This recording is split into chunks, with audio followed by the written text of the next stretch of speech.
going to say a few words.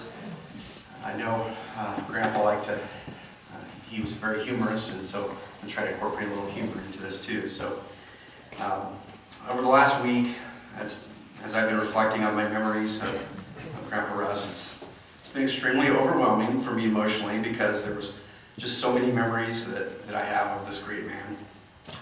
Every time I started thinking about what I wanted to share with you today, I found myself becoming a little overwhelmed.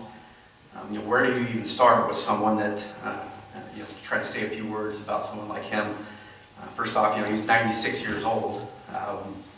Just a little over 2 months, he'd been 97. I mean, that's amazing in and of itself. And, talking about somebody here that lived almost a century, when you think about it, that's amazing. For me, I was able to share all 43 years of my life with him. As I was reflecting, I started to realize that these overwhelming feelings that I was having was really a good thing. 4 months ago, in this exact location, we mourned the loss of Grandma Rosie. Here we're here again today to say goodbye to our family's hero, Grandpa Russ. As we mourn, we must also remember that this is a time to be thankful that we were given so much time with the both of them. For the last 15 or 20 years, I've had people that I knew, friends and co-workers, telling me how lucky I was to have grandparents still alive, and in fact, they were still living on their own for the most part. When you think of Russ, you can't help but think of Grandma Rosie as well. There were many stories that my grandparents told me about prior to my existence. I can only imagine what it was like raising 3 boys on their farm. It seems like over the last 10 or so years, I hear more and more about my dad, Gail, my 2 uncles, Max and LG. So I'm going to try to be as brief as possible, but I want to share some of the stories that my grandparents told me. Grandpa and Grandma would always tell me how my dad was the obedient one. They raved about how respectful and polite he was. He never got in trouble. I straight up asked my grandma one time, did my dad ever get in trouble? And she sat there for a few seconds trying to think of a time, and without hesitation she looked at me and she said, no, he was very well behaved. As the oldest child, they said he would always help out around the house and on the farm. He'd help with chores like milking the cows. I guess there was some type of machine you'd put on the cows to milk them. She said he never hesitated to help Grandpa do this. Of course, when you have siblings, they sometimes recollect things differently. I know if you were to ask Max, he'd tell you all Gail did was shoot baskets on the basketball hoop that was on the north side of their barn while he milked the cows. I also heard that because LG was the youngest, he didn't have to do much work because he had 2 older brothers. I heard LG got off easy because he was younger and, well, because he wasn't strong enough. Sports was a big part of my grandpa's life. After sporting events at Barnston High, my dad recalls taking turns hosting dinner between George and Katie Stitt's house and Grandpa and Grandma's house. We all knew that Rosie loved to cook. Grandma would tell me stories about how Max was the ornery one. For those of you that don't know, I've spent the last 20 years working in education, the first 6 as a teacher, and for the last 14 years as an elementary principal. I can't help but wonder how upset Grandpa Russ was that one time he was president of the school board and his son Max got in trouble for throwing rocks and breaking out the windows of the school in Barnston. To make matters worse, I had heard that Max actually hit the principal with a rock when he looked outside to see who was doing it. Thank goodness I haven't had to experience something like that. I wish I could have been a fly on the wall when Grandpa and Max had that follow-up conversation. Ever since I heard that story, I find myself having a little more empathy for kids when they end up in my office for making a bad choice. Everyone knew that Grandpa and Grandma were very selfless. They were selfless individuals. You don't have to look too far to see examples of that selflessness. For example, I was once told an interesting story about LG as he was growing up. Grandpa would always tell me how good he was at football. But I was confused as I was growing up. I would hear stories about my dad and Max playing sports for Barnston. I'd see pictures of them at the farmhouse playing sports wearing Barnston Indian uniforms. But the pictures I'd see of LG would be pictures of him wearing Wymore Southern Raiders uniforms. That was confusing to me as a child. I remember when I was young, also saw a Southern letter jacket hanging in the upstairs closet. I didn't understand. I remained confused about this into my adult life. You see, another part of being a principal is you got to make sure that people that go to school live within the school boundary lines. Well, it wasn't long ago that I learned that Grandpa and Grandma rented an apartment in Wymore so that LG could attend Southern High. I bet Grandpa and Grandma worked a little overtime to help pay for that apartment. Talk about selfless.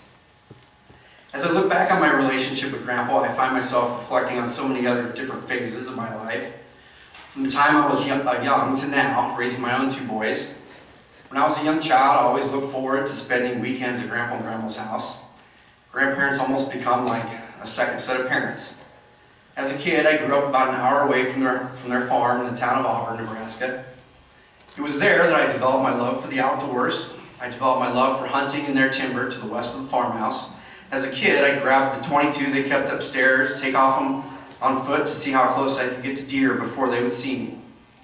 I knew when it was time to come back because Grandma would ring the dinner bell over and over. While eating dinner together, Grandpa always sat in the same spot at the end of the table. When we got a little older, we started hunting a lot in and around the Barneston area. When we'd get back from deer hunting, Grandpa would always ask us if we got one. When we'd come back empty-handed, he would just say to us, "Do you want me to tie one up for you?" I'd spend hours playing outside of their farm, jumping from one hay bale to the next, playing down by the creek, hanging out with their wonderful neighbors to the south, Kenneth and Joanne Barnhill, and their kids. I'd ride on the tractor fender as Grandpa fed the cows. I remember his firm grip with his right hand on my thigh so that I wouldn't fall off.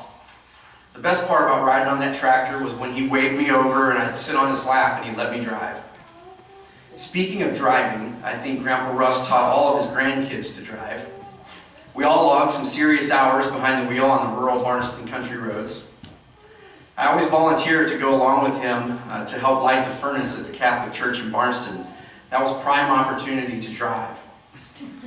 And when you did this, you even got to drive for a little bit on the highway. He always made sure, though, that I made the first right turn to go into Barneston the back way rather than going down the main street. I think each of his grandkids had the pleasure of helping him light that furnace in the Catholic Church so that the church would be warm for the next morning's service. Another favorite time for some of us grandkids was spending quality time with Grandpa in the Barneston Tavern having coffee in the morning. I remember the camaraderie Grandpa would have with the many of his friends there.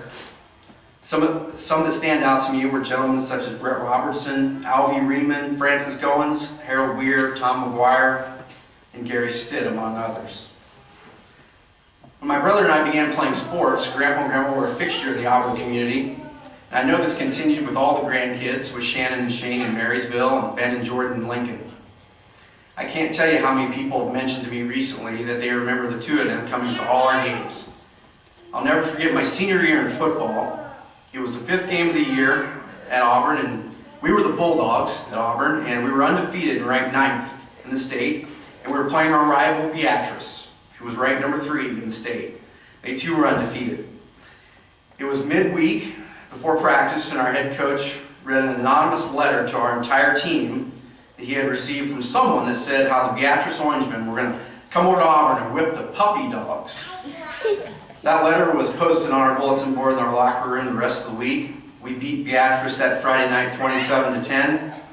Several years later, I learned it was Grandpa Russ that sent that anonymous letter. As I got older, it was harder for them to travel to all their grandkids' sporting events. Their dedication in knowing how we did never wavered. An example of this dedication was evident on nights that Grandpa and Grandma would travel to Highway 77, park their car, in order to get better reception to hear Ben or Jordan's high school games on the radio. The 2 of them must have put thousands of miles on their vehicle traveling to all our sporting events. Another experience that we all shared with Grandpa was attending Husker football games. Section 29, row 11, seats 4 and 5, will be forever ingrained in our minds. As all us grandkids got older, started having families of our own, we began to see the joy and happiness that our grandparents had when we were young happen all over again with each great-grandchild that was born. When my oldest son was born, he became their first great-grandchild. Without a doubt, Slayton Russell Searcy was going to be named after his great-grandpa. In recent years, it was obvious that Grandpa Russ had so much love for his 8 great-grandkids. It was such a joy to see the smile on his face when he would spend time with them. Personally, it means the world to me that my 2 sons got to know this great man. Today we mourn the loss of Grandpa Russ, but we begin the celebration of his life and the memories we made with him. Our memories will last throughout our lifetime, and what we have learned from him will continue to live on through his sons, his grandkids, his great-grandkids, and through all of you and those that he positively impacted throughout his 96 years on this earth. The character traits he had, the values with which he lived, the qualities embedded in his beliefs, were the backbone that made him and those like him part of the greatest generations of Americans that have ever lived. In closing, I want to share with you what I tell people when everyone who didn't know my grandpa asks me about him. I tell them this. Who he was can be summed up in one short paragraph that was written about him all the way back in 1945. That paragraph reads as follows. Master Sergeant Russell E. Searcy, then Staff Sergeant. Army serial number 374647, Infantry Headquarters.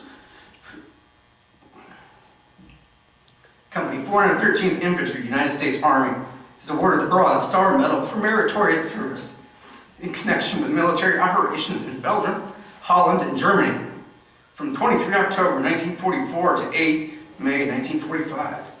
Throughout this period of combat, Sergeant Searcy performed his duties as supply sergeant in an outstandingly meritorious manner, always displaying extreme devotion to duty and efficiency.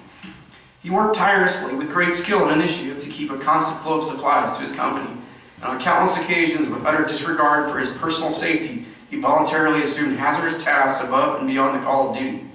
His outstanding merit and courage exemplify the finest traditions of the American soldier and reflect the highest credit upon himself and the armed forces of the United States.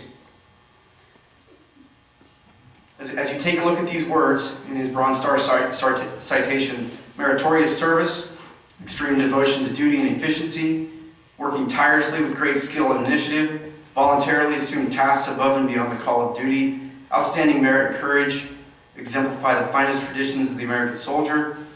I'd say in that paragraph that these words describe who this great man was beyond 1945 as well.